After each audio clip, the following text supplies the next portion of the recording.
వెళ్ళినా అందరి కోసం ప్రార్థన చేస్తున్నాడు.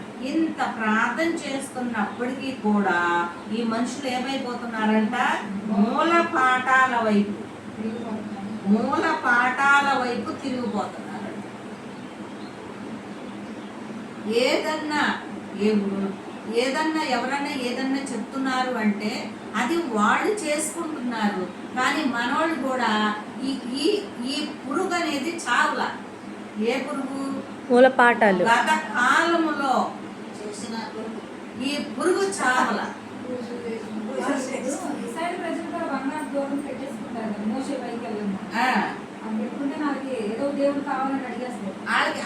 వాళ్ళకి పురుగు కాదు. వాళ్ళకి ఏంటంటే దేవుడు అనేది వాళ్ళకి భయపేసేసి ఒకటి అనేది మన మధ్యన ఉండాలి. దేవుడు అనేవాడు మనకు ఉండాలి కాబట్టి మనకు కనపడాలి. అమ్మయ్య ఈ ఆకారం ఉంది, ఈయనే దేవుడు అని చెప్పనేసి అది వాళ్ళు అలా చేశారు. ఒక దాని గురించి దానిలో చూసుకుందామని చేసేసారు. కానీ ఇది ఇక్కడ ఆ పురుగు చావుల. ఆ పురుగు అసలు మామూలుగా చనిపోవడము, బాప్టిజము చనిపోవడముతోనే సమానమని రోమాపత్రికలో ఉంటుంది అన్నమాట. రోమాపత్రికలో చూద్దాము. రోమాపత్రిక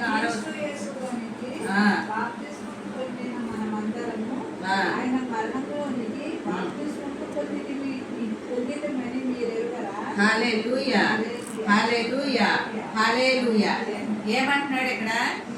క్రీస్తు యేసులోనికి బాప్తిస్మం పొందిన మనమందరము ఆయన మరణములోనికి బాప్తిస్మం పొందితమని మీరు ఎరుగరా. బాప్తిజం తీసుకోవడం అంటే ఏంటి? మరణించడమే. ఒకసారి మరణించి తిరిగి లేవడమే. మరణించారు అని అంటే ఆ పురుగు ఏమైంది? చచ్చిపోయింది. మరి ఇప్పుడు ఈ పురుగు చచ్చిందా? చావులా. పడుకోబెట్టారు కాసేపు. దేవుని వాక్యం ఏమై ఉంది? దహించు అగ్ని అయి ఉంది. దేవుని వాక్యము చేత, అదే నేను చెప్తా కదా, వాక్యము చేత ఉదక స్నానము అని చెప్పానంటాం కదా.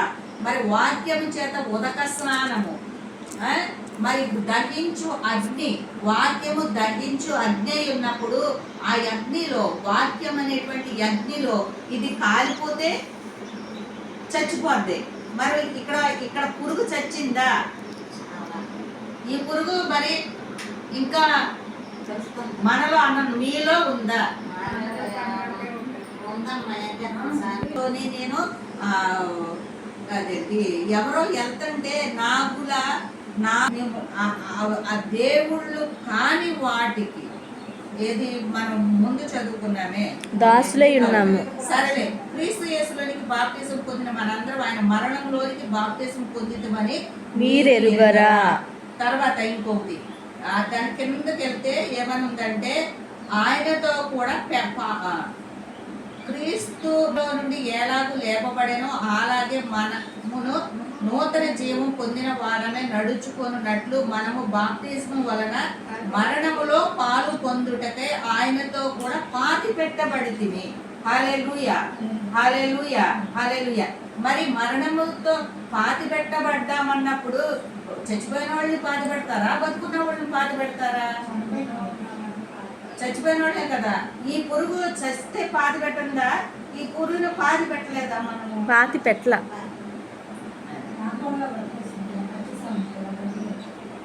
ఎలాంటి పామైనా బతుకోవడానికి లేదు. అది ఆ హిందూ పురాణంలో ఆయన మరణములో బాప్తిస్మములో పాలు పొందితే ఆ పురుగు అనేది బతుకుద్దా?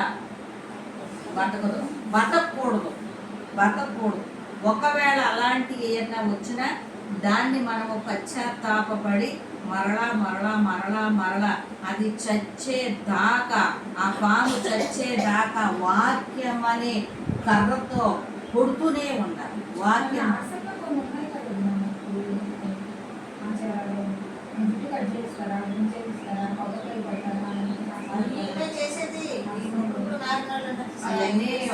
అవన్నీ హిందువులు వచ్చి చేయడం. సరే, గలతీలోకి వచ్చారు. ఇలా సరే, దేవుడు మీరు నేనైతే ఎన్నుకోలేదు. నేనైతే ఎన్నుకోలేదు, మీకు చెప్పాలని చెప్పట్లా. ఇది మన వర్షంలో వస్తుంది కాబట్టి మనం నేర్చుకోవాలి, ప్రతిదీ కూడా నేర్చుకోవాలి. ఇదే మీలో పనికి రాని ప్రతి కొమ్మను నరికి అగ్నిలో పారవేయడం అంటే ఇదే. హల్లెలూయా, హల్లెలూయా, హల్లెలూయా. మనలో ఫలింపని ప్రతి కొమ్మ, పనికి రాని ప్రతి కొమ్మను నరికి ఎక్కడ పడేయాలంట? అగ్నిలో పడేయాలంట, అగ్నిలో పడేయాలంట. అంటే దాన్ని లేకుండా చేయాలి. ఇందాక రోమపత్రికలు ఏం చెప్పావు? మరణము, కాల్చబడడం, పాతి పెట్టడం. వాక్యం ఏమైందని చెప్పాను? దహించి అగ్ని అయ్యింది. ఆ అగ్నిలో ఇలాంటి పనికి రానటువంటి క్రియలన్నిటిని కూడా ఆ యొక్క మరి వాటిని తీసేసి మనం ఆ అగ్నిలో వేసుకున్నప్పుడు ఏమవుద్దంటే, పనికిరాని ప్రతి కొమ్మ తీసేసినప్పుడు ఏమవుద్దంటే ఈ చెట్టు బాగా ఎదుగుద్ది. హల్లెలూయా, హల్లెలూయా. మన ఆత్మీయ జీవితం అనేది బాగా ఎదుగుద్ది. మీరు ఫలించి అభివృద్ధి పొందుటను బట్టి పరలోకమందున్న నా తండ్రి మహిమ పొందుతాడని వాక్యం చెప్తుంది. దేవుని యందు అభివృద్ధి పొంది ప్రార్థన బలముతో నిండుతున్నటువంటి బిడ్డలను బట్టి ఎవరు మహిమ పొందుతున్నారు? తండ్రి, దేవుడు, తండ్రి అయిన దేవుడు మహిమ పొందుతున్నాడు. ఆ స్థితిలోనికి మనం వెళ్ళాలి, కానీ మరలా మరలా మరలా మూల పాఠాల వైపుకి మీ పితరులు నడిచారు కాబట్టి అదే ఇది మీరు నడిచేస్తున్నారు. ఆ రోజు తెలియదు చేశారు, ఈ రోజు మరలా అది ఎవరు ఖండించలేరు? పిల్లలు ఖండించారు. కళ్యాణ్ రేపు వాళ్ళ పిల్లలు కూడా అంటించవచ్చు. నువ్వు కూడా మీ పిల్లలు ఖండించవచ్చు, నువ్వు కూడా మీ పిల్లలు ఖండించవచ్చు. హల్లెలూయా, ఎలాంటి బిడ్డలే కావాలి. హల్లెలూయా. అది మరి నువ్వేం చేసావమ్మా? మా పిల్లకి అమావాస్యకి మా ఇల్లు ఎదురదే స్లాబ్ వేసింది, అమావాస్య రోజే పునాది వేసింది. అష్టమి రాజారావు గారు వెయ్యి 6 ఇష్టాలు లేదు, గిరిష్టాలు. నా దేవుడి ఆశీర్వాదం మేము చేసినవన్నీ అదే. మా తమ్ముడికి ఏంటిది? దేవుడి చేత మనం ప్రేమింపబడతాము. అప్పుడు సమస్తము ఇవన్నీ కూడా మనకి మేలుకరంగా మారుస్తాడు దేవుడు. అంతేకాని మూల పాఠాల వైపు మీరు తిరిగిపోతున్నారని చెప్పని నేను భయపడుతున్నానని చెప్పని ఈయన పౌలు గారు చెప్తున్నారు. కిందకి వెళ్దాం. సహోదరులారా, నేను మీ వంటి వాడనైతిని కనుక మీరును నా వంటి వారు కావాలనని మిమ్మును వేడుకొనుచున్నాను. మీరు నాకు అన్యాయం చేయలేదు. మీ వంటి వాడనైతిని అంటే ఒకవేళ వాళ్ళు ఏది చెప్తే అది చేయడం కాదు. బలహీనులకి బలహీనుడని అయ్యానని చెప్పని మరి కొరింథీ పత్రికల్లో ఉంటుందన్నమాట.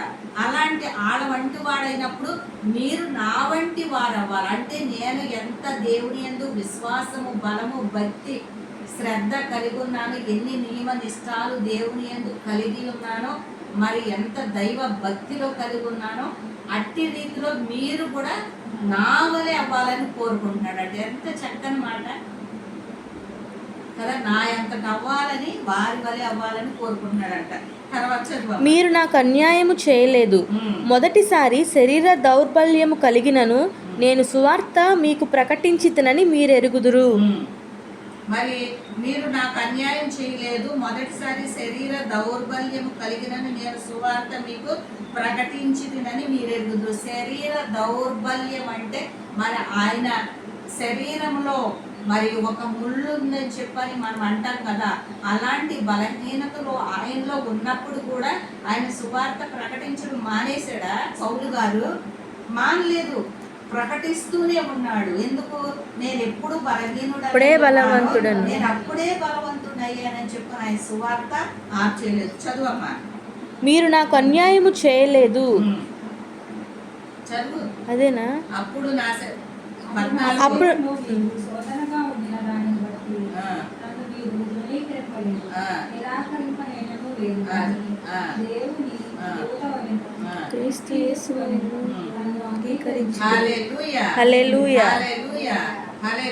ఇక్కడ ఏమంటున్నారంటే, అప్పుడు నా శరీరంలో మీకు శోధనగా ఉండిన దానిని బట్టు నన్ను మీరు తృణీకరింపలేదు. పౌలు గారికి శోధనగా అనే శరీరంలో ఒకటి ఉంది. మరి అది బలహీనత, అనారోగ్యం కావచ్చు, ఏదైనా కావచ్చు. అలాంటప్పుడు బలహీనంగా ఉన్నాడని చెప్పనంట సంఘ బిడ్డలంట వీళ్ళు ఆయనంట తృణీకరించలేదంట, నిరాకరించలేదు కానంట దేవుని దూత వలెను, క్రీస్తు యేసుని వలెను నన్ను అంగీకరించితిరి. హల్లెలూయా, హల్లెలూయా, హల్లెలూయా. ఎంత మంచి సంఘం నిమిత్తము పౌలు గారు ఎంత మంచి సాక్ష్యం ఇస్తున్నాడో చూడు.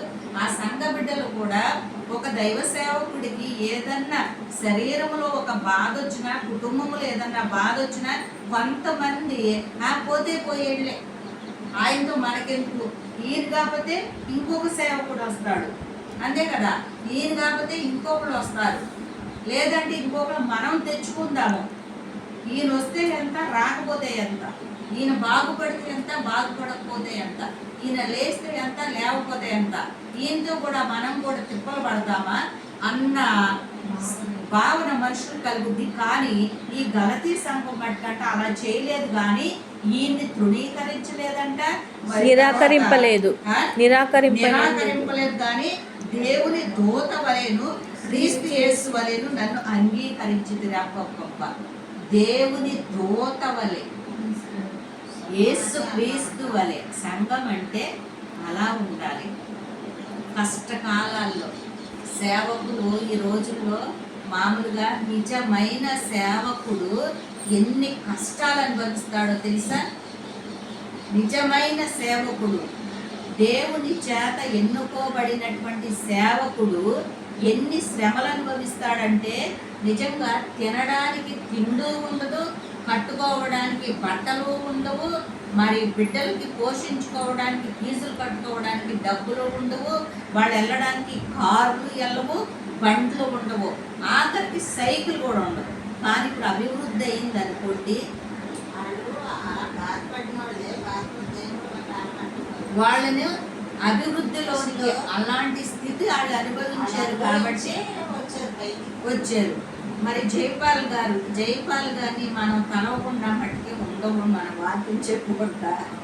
ఆయన మరి అక్కడ ఏంటది అదే చెన్నైలో ఆయన చదువుకుంటాకి వెళ్ళినప్పుడు, బైబుల్ క్లాస్కి వెళ్ళినప్పుడు షర్ట్లు ఒక షర్ట్ అంట అట్లా ముట్టుకోవడం, వేసుకోవడం. ఏ సన్నగారు కూడా సేవకు చాలా మంది కూడా ఎవరో ఒక దైవ సేవకుడు పక్కింటికి వెళ్ళి సూది అడిగితే కూడా, జైపాల్ గారేననుకుంటా, సూది అడిగితే కూడా ఇవ్వలేదండి ఎవరు. ఇలాంటివి ఎన్నో ఇబ్బందులు. అది సేవ.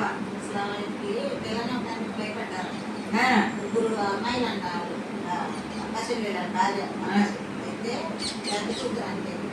నువ్వు నీకేమీ లేదు, మీ ఇంటి నుండి సేవ చేస్తున్నావు, నా కూతురు ఎండ బతికిస్తావు, నేను ఇవ్వమన్నాను. అయినా సరే చెప్పి ఆమె చేసుకున్నాక ఇవాళ రోజు చూస్తే ఆ ఇద్దరు అక్క చెల్లెల కన్నా ఏమేమి మంచి అభివృద్ధిలో ఉంది. హల్లెలూయా. సర్వ సమృద్ధి. కానీ ఆయన ఇప్పటికే ముగ్గురు బిడ్డకి ఎంత వయసు 54 సంవత్సరాల నుండి సేవ చేస్తుంటే ఇప్పటికీ కూడా వాళ్ళకి సొంత ఇల్లు అంటూ లేదంట. నిజమైన సేవ, వచ్చిన రూపాయి అంతా కూడా సేవకే, సువార్తకి, బిడ్డలు కానీ వాళ్ళు కానీ అలానే ఖర్చు పెట్టుకుంటారు. వాళ్ళకి ఇంత స్థలం లేదు, ఇంత ఇది లేదు. వాళ్ళ తండ్రి గారే పెద్ద ఇంజనీరు, వాళ్ళది పెద్ద 24 గదులు ఇల్లు అంట వాళ్ళు. కానీ అసలు కానీ ఆయన చూసావా?